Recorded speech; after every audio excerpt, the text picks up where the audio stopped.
Bab 1551. Bab 1551, Bos yang beruntung, tapi sial 5. Saat ini, karena Duchess yang menakutkan masih belum kembali dari penjara bawah tanah tersembunyi di kastil, dan Hazard tidak berdaya, Mirage Shadow mengambil alih komando. Dia berdiri dengan tenang di koridor kastil yang gelap, menjaga Hazard yang tak sadarkan diri, dan di samping ruangan itu terdapat ruang stasis alkimia, tempat Nomad dirawat agar dia tidak meninggalkan tempat ini sendirian.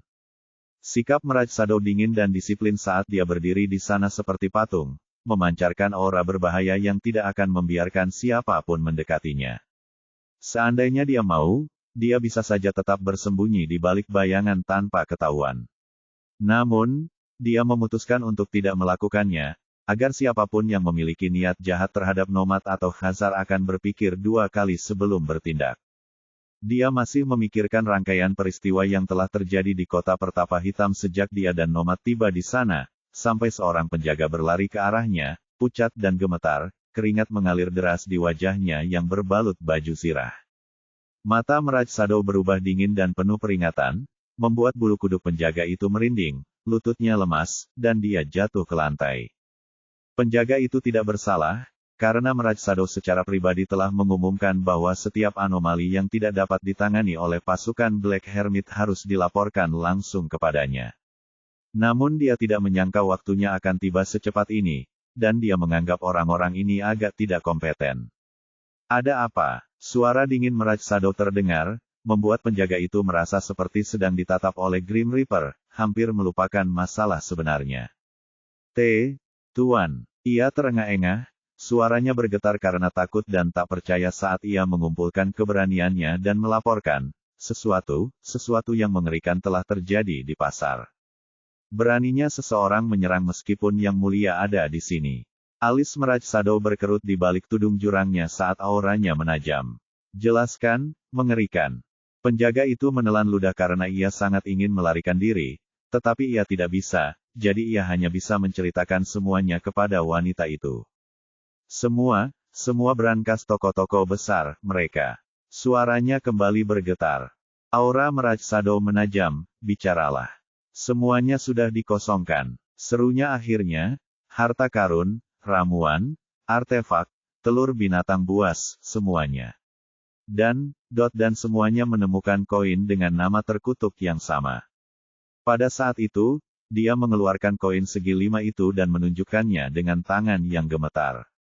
Mirage Shadow terkejut dan sedikit bingung ketika mendengar penjaga itu berbicara tentang beberapa pencurian di pasar, dan dia merasakan sedikit amarah muncul di hatinya karena masalah ini bahkan tidak layak untuk ditangani sendiri.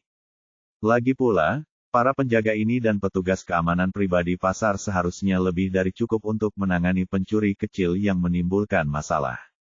Mereka tidak hanya tampak gagal, tetapi mereka bahkan telah dirampok, dan sekarang mereka berani meminta bantuan dari penguasa kastil. Dia benar-benar ingin mencambuk mereka semua. Namun, ketika dia memandang rendah koin di tangan penjaga itu, matanya sedikit menyipit karena koin itu terbuat dari permata abis tingkat 7. Dengan rasa ingin tahu, ia mengambilnya dan melihat simbol kucing yang indah, dan di bagian belakang koin itu.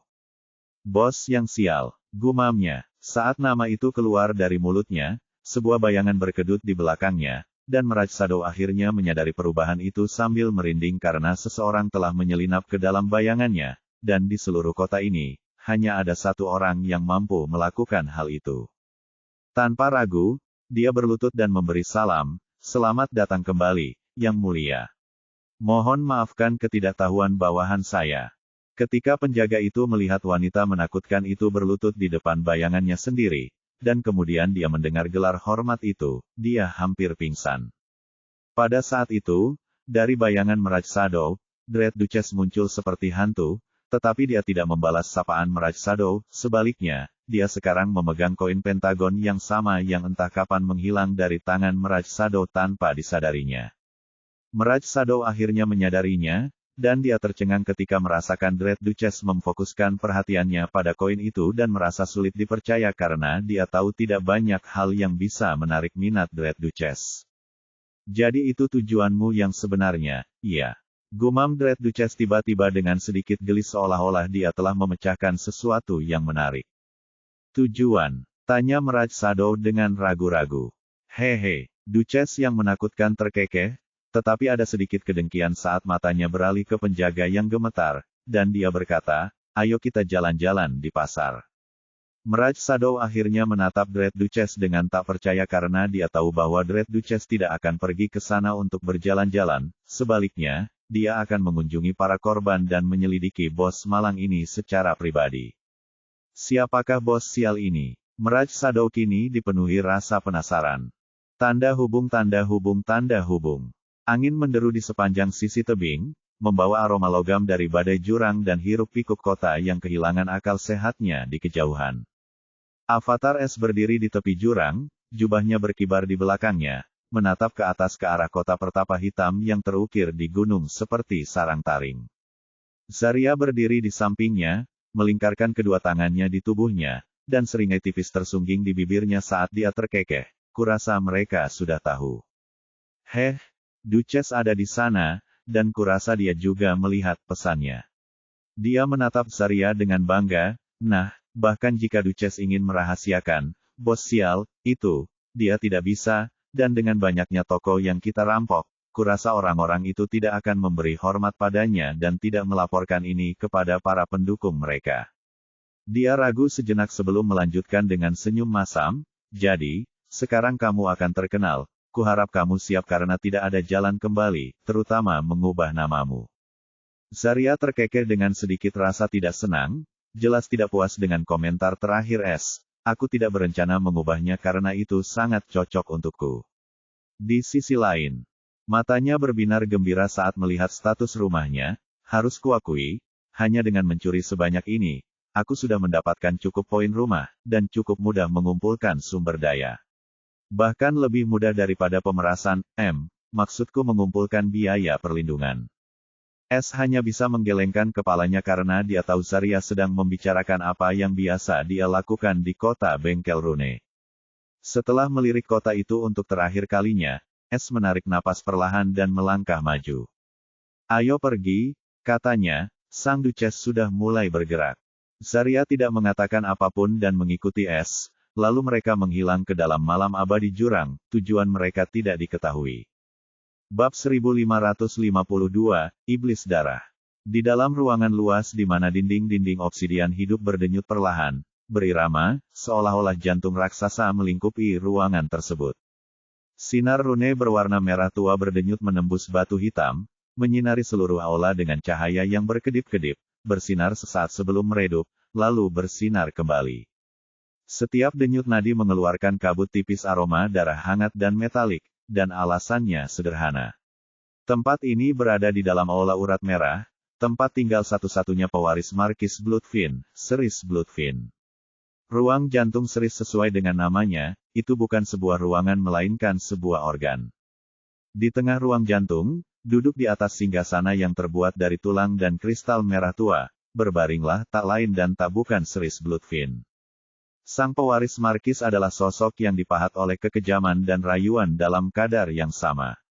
Kulitnya pucat pasi, sehalus marmer yang dipoles namun menyimpan kilauan samar darah di bawahnya. Rambutnya terurai di sekelilingnya seperti air terjun merah menyala, setiap helainya berkilauan seolah dicelupkan ke dalam vitae segar. Dua tanduk ramping melengkung ke belakang dari pelipisnya, hitam seperti jurang, terukir dengan bekas luka rune kecil yang berdenyut dengan rasa lapar predator. Matanya sangat memikat, pupil merah menyala yang dikelilingi simbol perak, seperti sepasang bintang terkutuk yang berputar di dalam genangan darah, dan bibirnya berwarna merah tua yang menunjukkan bahwa ia telah merasakan terlalu banyak kehidupan. Lembut, penuh, dan ternoda oleh bercak merah abadi yang bukan riasan. Dia dengan santai menjilati tangannya sambil membaca gulungan perkamen bercahaya aneh yang tergantung di depannya. Tulisan di gulungan itu tampak berbelit-belit setiap kali pandangannya melirik ke atasnya. Tawa kecil lembut keluar dari tenggorokannya, suara yang merdu dan mengganggu saat dia bergumam, "Cacing kecil yang malang, seharusnya kau tidak mengambil sebagian dari pajak upeti ayah. Sekarang aku harus melacak jiwamu selama seminggu ke depan." Dia bersandar, meregangkan tubuh seperti kucing, singgasana tulang berderit di bawahnya. Aura yang dipancarkannya lembut, memikat, dan hangat, hingga seseorang berhenti sejenak untuk menyadari bahwa kehangatan itu adalah suhu tepat yang dicapai darah sebelum mendingin. Sekilas, tidak ada yang salah dengan Seris, karena dia bersikap seperti biasanya, ceria, dan tetap berada di dalam ruang hati. Bukannya Seris tidak bisa pergi, tetapi dia lebih suka tinggal di dalam ruang hati, dan tidak seperti beberapa orang yang dipekerjakan oleh markis atau bangsawan berpangkat tinggi, dia tidak tertarik untuk bermain-main sambil menggunakan statusnya untuk menindas orang lain. Sebaliknya, Seris lebih tertarik pada kekuasaan pribadi di atas segalanya, dan dia hampir mengambil alih seluruh urusan internal Aula Urat Merah, yang membuat markis, ayahnya, merasa puas. Selain itu, Seris adalah seorang jenius dari ras iblis jurang, dan menurut tradisi klan iblis jurang, begitu dia mengatasi cobaan jurang kedua sebelum usia 500 tahun, dia akan diberi kesempatan untuk bertarung memperebutkan tempat di suaka malam abadi. Namun Seris bahkan tidak menganggap persyaratan ini sebagai tantangan, karena dia tahu bahwa dia cukup kuat untuk mengatasinya tanpa bantuan apapun. Pada saat itu, pintu ruangan, yang berlekuk-lekuk seperti bagian dalam mulut makhluk hidup, terbuka dengan suara basah yang lembut. Seorang pelayan melangkah masuk, membungkuk begitu dalam hingga dahinya hampir menyentuh lantai yang berlumuran darah. Tubuhnya gemetar, bahkan orang-orang yang setia pun takut padanya. Nona muda Seris, kehadiran Anda dibutuhkan. Meskipun ada pelayan di dekatnya, Seris tidak mendongak. Diperlukan, atau dituntut, gumamnya, sambil terus menggoreskan kuku yang ujungnya seperti pisau rubi di sepanjang perkamen yang melayang. Pelayan itu menelan ludah, sang markis memanggilmu ke singgasana merah. Segera. Saat itu, gulungan jiwa tersebut berhenti menggeliat di tengah jalan, dan Seris akhirnya mengangkat pandangannya. Ruangan itu meredup secara naluriah, seolah-olah tahu harus diam agar tidak mengganggu pikiran pemiliknya. Petik 2. Ayah. Gumamnya, matanya menyipit, bibirnya melengkung membentuk campuran rasa geli dan jengkel, dia belum memanggilku secara pribadi sejak perburuan patriarkal terakhir. Dia bangkit perlahan, anggun, setiap gerakannya elegan namun buas, seperti balerina yang berlumuran darah. Rambut merah menyalanya terurai di belakangnya seperti cairan kehidupan, dan tanpa peringatan, suhu turun drastis. Dinding jantung obsidiannya berdenyut lebih cepat, bereaksi terhadap suasana hatinya. Lalu kenapa sekarang, cacing kecil? Dia mendesah ke arah pelayan, melangkah maju dengan senyum yang bisa menghancurkan keberanian. Apakah ada sesuatu yang menarik, yang merembes ke aula kita? Pelayan itu tak henti-hentinya gemetar saat ia cepat-cepat menjawab, maafkan saya, tapi saya hanyalah utusan Tuan. Keheningan menyelimuti ruangan, lalu mata Seris berbinar seperti pedang yang menangkap cahaya bulan. Oh, senyumnya semakin lebar, kamu tidak tahu, ya. Hehe menarik. Tawanya menggema di ruang jantung, manis dan merdu, namun syarat dengan ancaman. Baiklah, katanya, sambil melangkah melewati pelayan yang gemetar dan tampak lega karena nyawanya masih utuh. Mari kita lihat apa yang ayahku inginkan dariku. Setiap langkah yang diambilnya menuju pintu keluar, dinding-dinding hidup di ruangan itu berdenyut lebih keras seolah-olah gembira akan sesuatu. Tanda hubung. Aula Singgasana Merah bukanlah aula atau ruang singgasana, itu adalah sebuah wilayah kekuasaan. Sebuah gua kolosal dari obsidian hidup menjulang seperti tulang rusuk iblis purba, setiap lengkungan tulang yang melengkung menjulang ratusan meter dan menyatu dengan arteri merah menyala.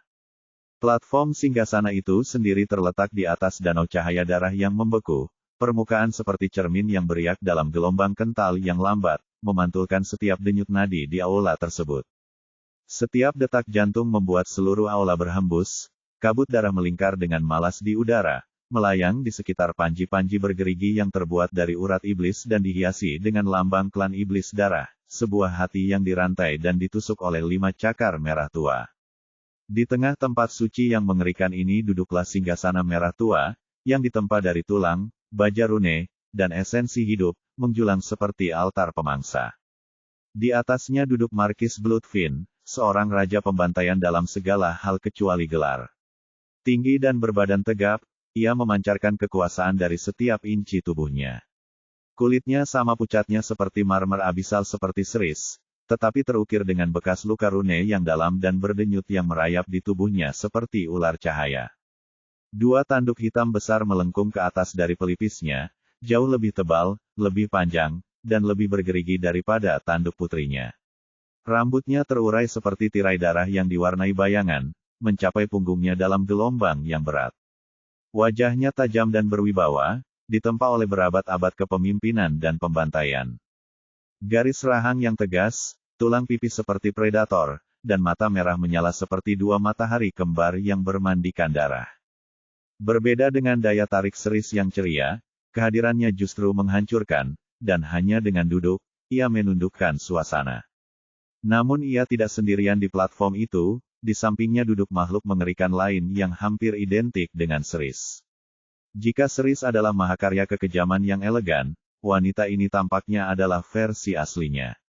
Duduk di sebelah kanan Markis, ia bersandar dengan anggun tanpa usaha, posturnya rileks dan sensual, seolah-olah ia bisa melenyapkan dunia hanya dengan memiringkan bibirnya. Kecantikan dewasanya sangat memukau. Rambut merahnya lebih panjang dari rambut seris, terurai seperti darah cair di bahunya dan menggenang di kakinya. Tanduknya melengkung ke belakang dengan mempesona, ramping dan sangat tajam. Matanya, dengan pupil berbentuk bintang berwarna merah keperakan yang sama, memiliki kedalaman yang dapat memikat atau menghancurkan dengan mudah. Jika Markis memancarkan aura intimidasi, wanita ini, seorang bangsawan Evernit lainnya dengan gelar Viscount Feyre Bloodfin, memancarkan godaan dan kematian yang terbungkus beludru. Pada saat itu, pintu-pintu besar aula singgasana, lempengan tulang raksasa yang diukir dengan mural mengerikan, terbuka dengan deru yang menggelegar, dan sesaat kemudian, suara dengungan lembut terdengar masuk. Hie, ruang singgasana ayah terlihat suram seperti biasanya. Apakah seseorang lupa memoles tengkorak hari ini? Kepulan kabut merah tua menerobos masuk melalui pintu masuk, dan seris melangkah masuk dengan kepercayaan diri yang sama seperti seseorang yang berjalan-jalan santai ke taman pribadinya. Dia tidak membungkuk atau memberi salam, dan terlebih lagi, dia bahkan tidak berhenti sejenak saat matanya berbinar. Ibu, sebelum Markis sempat berdeham, seris melesat maju seperti komet merah darah dan langsung menerjang ke pelukan Feyre. Feyre menyambutnya dengan tawa lembut, mengelus rambut merah gadis itu seolah sedang menenangkan anak predator yang manja.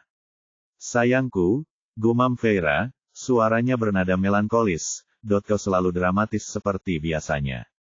Seris menggesekkan kepalanya ke leher ibunya sambil menyeringai, bibirnya menyentuh kulit ibunya dengan sangat dekat. Hehe, untuk siapa lagi aku akan bersikap dramatis? Bukan untuk dia. Dia menjentikkan jarinya ke arah ayahnya dengan acuh tak acuh. Mata Markis berkedut saat dia sedikit mencondongkan tubuh ke depan, suaranya dalam dan beresonansi seperti batu gerindra. Petik 2. Anak perempuan. Seris melambaikan tangannya dengan malas tanpa memandanginya. Ya, halo ayah. Ayah memanggilku. Kenapa?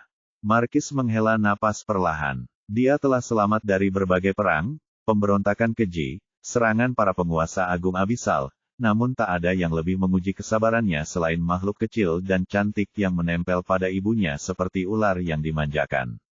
Jika kabar tentang sisi tak berdaya namun lembut dari Markis Bloodfin yang menakutkan ini, yang bahkan sangat dihormati oleh Duchess yang menakutkan, tersebar luas, siapa yang tahu kekacauan macam apa yang akan ditimbulkannya. Bab 1553, mendapatkan perhatian. 1. Ya, halo ayah. Ayah memanggilku. Mengapa?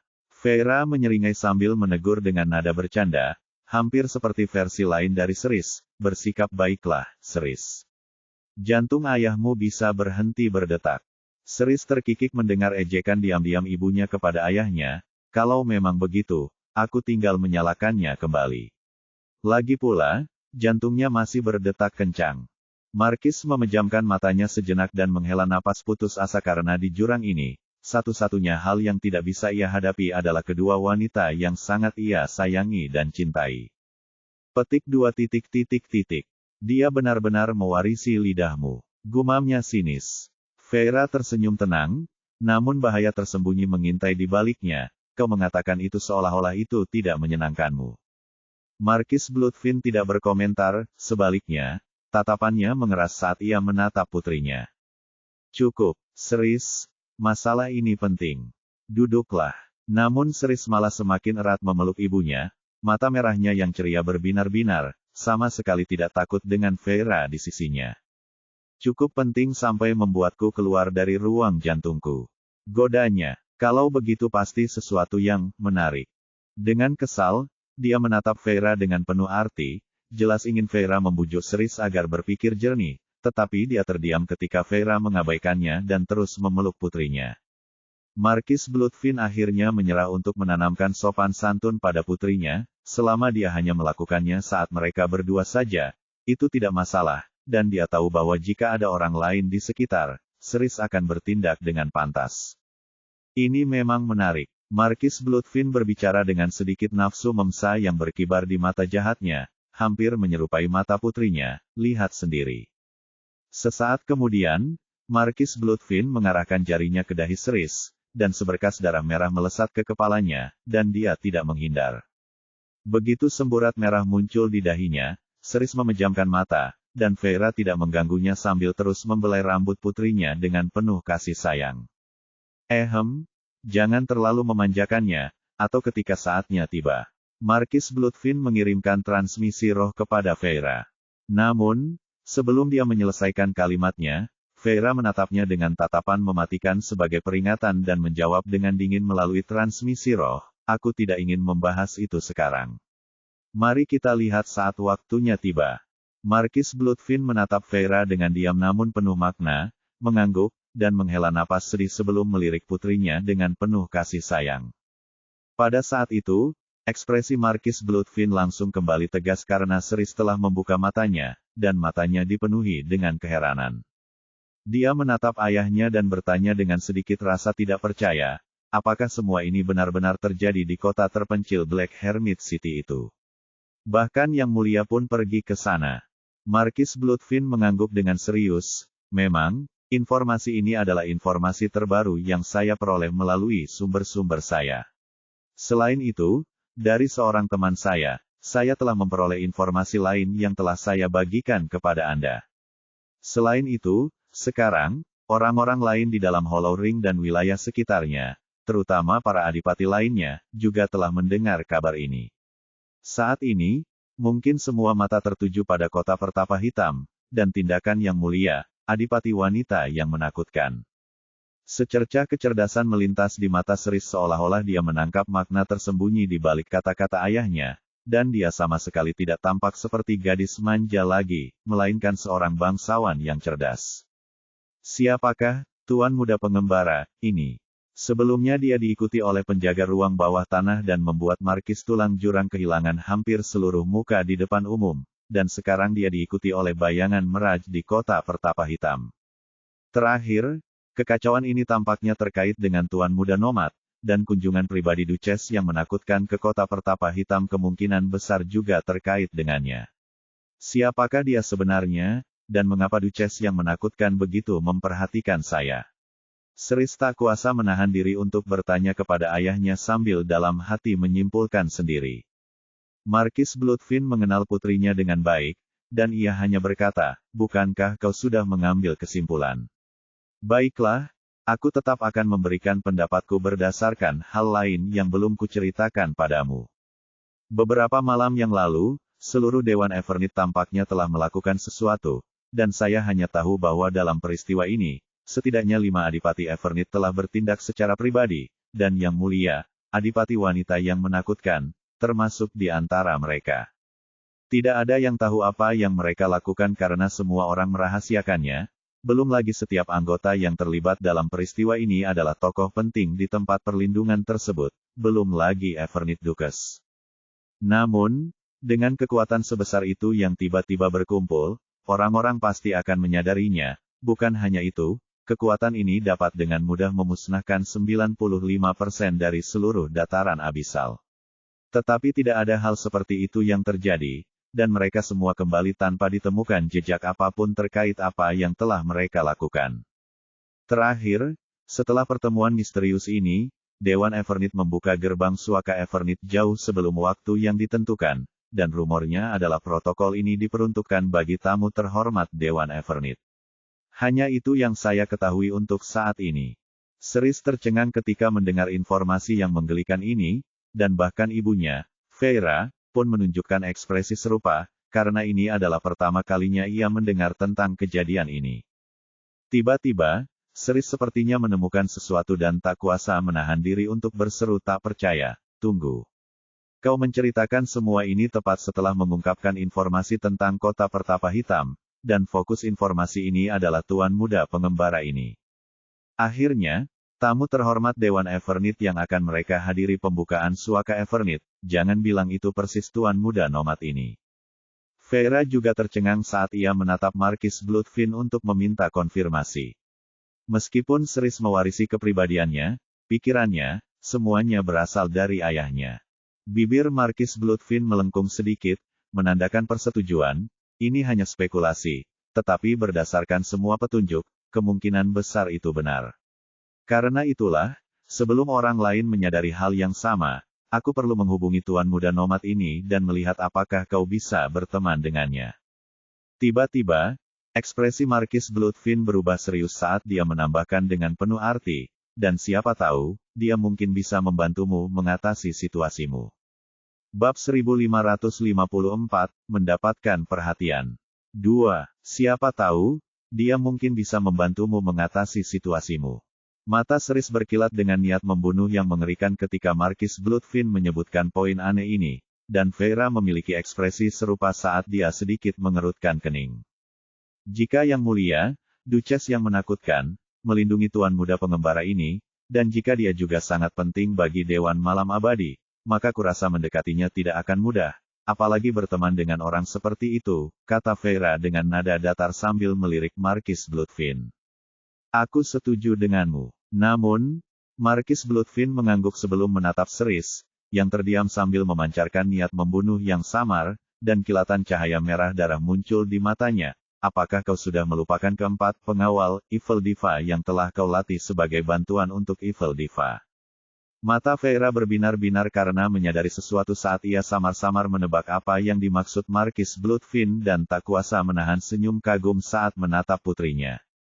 Sebelumnya, aku tidak mengerti mengapa kau menyetujui permintaan seperti itu, meskipun itu dari Evil Diva, dan kau tidak pernah memberitahu kami apa permintaan spesifik Evil Diva, kecuali untuk melatih keempat orang itu, tetapi ayahmu mempercayai penilaianmu.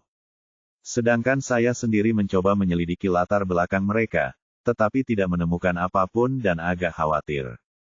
Kurasa aku terlalu berpikiran sempit, tetapi bisakah kau menyalahkan ibumu karena mengkhawatirkan putri kecilku? Aku sama sekali tidak menyalahkanmu. Gumam Cerise sambil berkadeling di pelukan ibunya. Feyre merasa puas sambil terkekeh mengejek dirinya sendiri. Namun, dia tampaknya tidak malu mengakui kesalahannya saat melanjutkan. Lagi pula, Evil Diva adalah satu-satunya murid yang mulia, Dread Duchess, dan karena kau telah menerima permintaannya, kurasa tidak berlebihan jika kau memintanya membalas budi, kan? Markis Bloodfin mengangguk setuju sambil berbicara kepada Cerise dengan puas. Memang, Evil Diva adalah satu-satunya yang bisa berhubungan dengan Tuan Muda Nomad ini, dan jika aku tidak tahu lebih baik, aku akan mengira kau sudah memperkirakan hasil ini ketika kau menerima ketiga orang itu. Saat Markis Bloodfin dan Feyre memuji dan mengagumi pandangan jauh putri mereka, mereka gagal memperhatikan secercah kegelapan yang muncul di kedalaman mata Cerise, dan ekspresinya menjadi kosong untuk sesaat. Tanda hubung tanda hubung tanda hubung. Saat ini, di lapangan latihan selatan ruang jantung, 4 sosok duduk bersila di atas lingkaran rune yang terus-menerus menyalurkan ki abisal yang padat dan murni langsung ke tubuh mereka. Selain itu, formasi pengumpul ki abisal ini adalah formasi tingkat abisal 7 yang dapat membantu bahkan para penguasa abisal untuk berkultivasi tanpa perlu banyak usaha dan dengan hasil 2 kali lipat.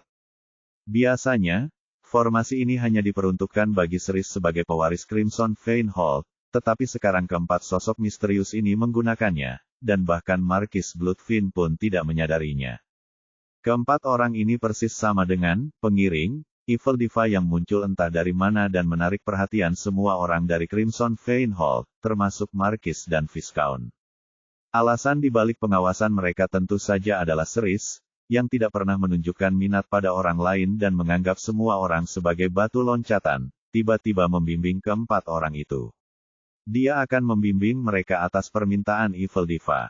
Meskipun bertemu dengan keempat pengiring, atas permintaan Evil Diva sudah cukup memberinya harga diri. Menerima keempat pengiring itu adalah masalah lain, terutama bagi seseorang seperti Cerise. Meskipun Markis Bloodfin tidak ikut campur dalam masalah ini dan hanya bertanya kepada Cerise sekali, dia diam-diam telah menyelidiki keempat orang itu, sama seperti Vera, dan tidak menemukan apapun yang membuatnya sedikit khawatir. Namun, setelah mengamati mereka beberapa saat, mereka menyadari bahwa mereka benar-benar tampak berlatih di bawah metode brutal Cerise, dan kecurigaan Markis pun mereda. Namun dia masih tidak mengerti mengapa Cerise mau menyetujuinya, dan dia berpikir ada kesepakatan tersembunyi antara Evil Diva dan Cerise yang cukup menarik bagi putrinya sehingga mau melakukan sesuatu yang bertentangan dengan sifatnya. Namun, waktu terus berlalu, dan semuanya tetap sama di dalam ruang jantung, dan aula urat merah, dan keempat orang ini tidak pernah meninggalkan tempat ini. Hampir semua orang telah melupakan keberadaan mereka, hingga hari ini. Di antara keempat pelayan itu, yang duduk paling belakang di antara tiga lainnya, tampak tenggelam dalam kegiatan belajar. Namun, jika Markis Bloodfin menggunakan Abyssal Sense-nya padanya saat ini, dia akan melihat seutas benang halus dan rapuh yang terhubung ke dahinya, dan di ujung lainnya, benang itu tampak panjang, melampaui ruang jantung. Selain itu, benang itu tampak berdenyut seperti saraf, dan setiap denyutan memunculkan sebuah adegan yang terungkap dalam pikiran wanita ini, seolah-olah dia memiliki sepasang mata tambahan. Adapun adegan-adegan itu, semuanya identik dengan apa yang Cerise lihat dengan mata kepala sendiri, dan bukan hanya itu, tetapi pikiran, ingatan, dan segala sesuatu tentang dirinya terungkap dalam benak wanita ini. Seolah-olah Cerise hanyalah tubuh kosong, dan wanita ini adalah pikiran sebenarnya. Pada saat itu, bibirnya tiba-tiba melengkung membentuk senyum yang mempesona saat dia menggunakan metode rahasia untuk berbicara dengan ketiga orang lainnya di dalam pikiran mereka. Meskipun metode ini mirip dengan transmisi roh, metode ini jauh lebih aman, dan tidak seorang pun dapat merasakan fluktuasi sekecil apapun. Namun, metode ini hanya mungkin dilakukan antara keempat orang ini dan tidak dapat digunakan dengan orang lain, tetapi bagi mereka, itu sudah lebih dari cukup. Dia berkata, "Anak-anak, kurasa sesuatu yang menarik telah terjadi." Salah seorang dari mereka bertanya dengan nada penasaran, "Oh, ada apa?" Markis telah memanggil gadis iblis itu, "Kurasa ini ada hubungannya, kan?" "Hehe, memang benar. Aku akan membagikan informasi ini melalui saluran jahat. Sekarang, kamu akan mengerti setelah melihat sendiri." Sesaat kemudian, di bawah kendali wanita ini, ingatan Cerise mulai membanjiri pikiran ketiga wanita lainnya, dan mereka semua melihat hal yang sama seperti atasan mereka. Pada saat itu, setelah mendapatkan gambaran yang jelas tentang situasi tersebut, salah satu dari mereka tak kuasa menahan diri untuk berseru dengan sedikit kesal, "Nona, apakah menurut Anda tuan muda pengembara ini?" Tiba-tiba, Nona itu membuka matanya yang mempesona, dan matanya berbinar penuh rasa ingin tahu dan percaya diri.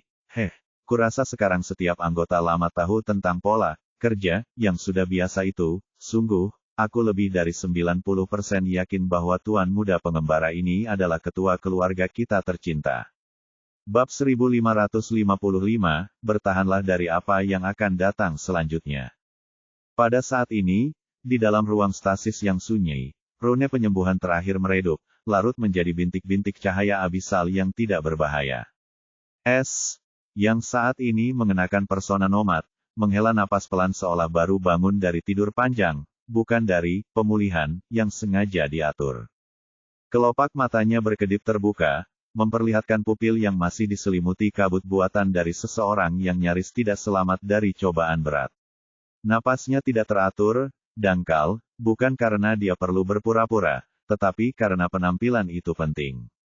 Nomad, yang seharusnya pulih dari ambang kematian, baru saja pulih, jadi dia membuat dirinya tampak kecil, rapuh, dan masih memulihkan kondisi mentalnya, atau akan terlalu ajaib jika dia langsung keluar seolah-olah tidak terjadi apa-apa setelah bertarung dengan binatang jurang yang dirusak dosa.